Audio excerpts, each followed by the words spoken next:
Hello and welcome to this short mini workshop on Warrior One, one of the all-time foundation yoga poses, but quite a tricky one because you get so many mixed messages.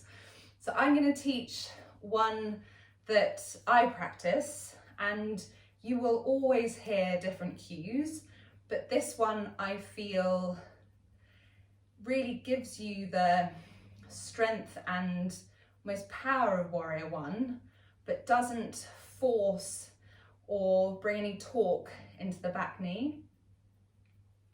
So to come into Warrior One, I'm actually going to come to a standing position.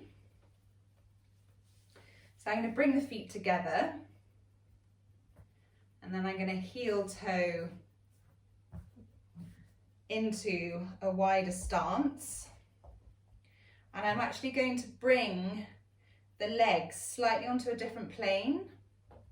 So I'm going to bring the back leg a little bit forward. And then I'm going to turn the back toes in. And I'm going to start to find the bend in my front knee.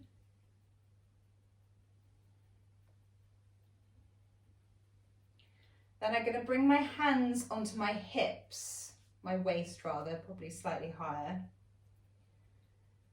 And I'm going to find the foundation of my feet first.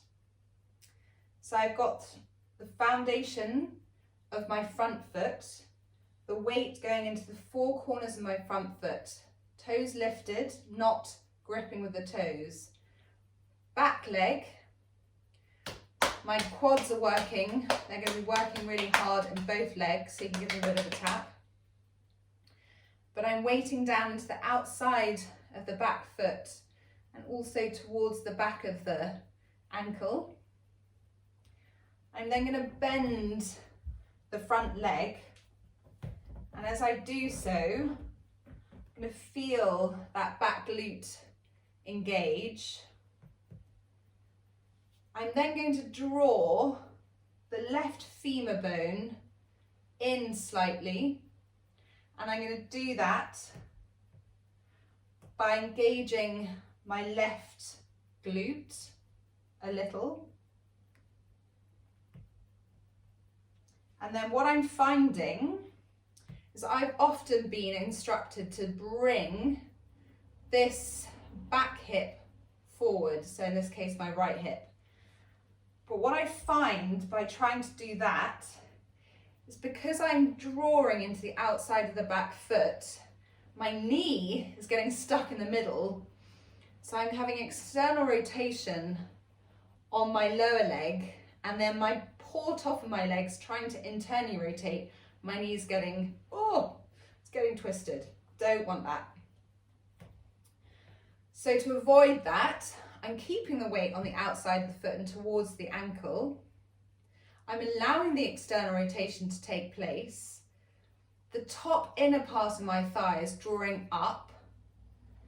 And then I'm turning my trunk, my core, round the front. So my hip bones are actually pointing off in more of that direction.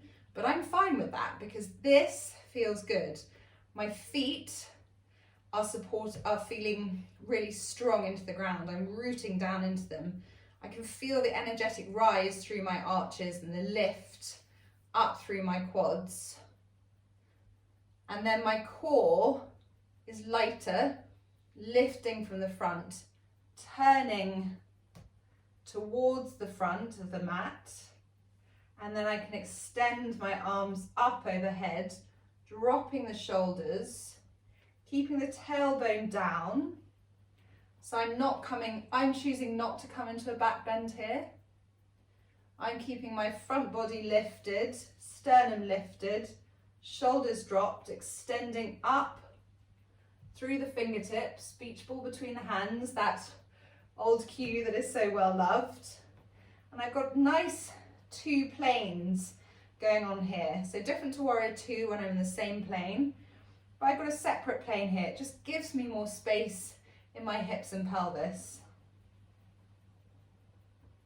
And there you have a really strong warrior one. You can feel really empowered and confident and know that you're not damaging any part of the body. You're strengthening and lifting. And then I'll release the hands to frame the left foot, step back into my high plank, transition through a chaturanga, and then move back into my downward facing dog, and then step the hands back towards the feet, peel my way up to a standing, and there you have a little mini workshop on Warrior One.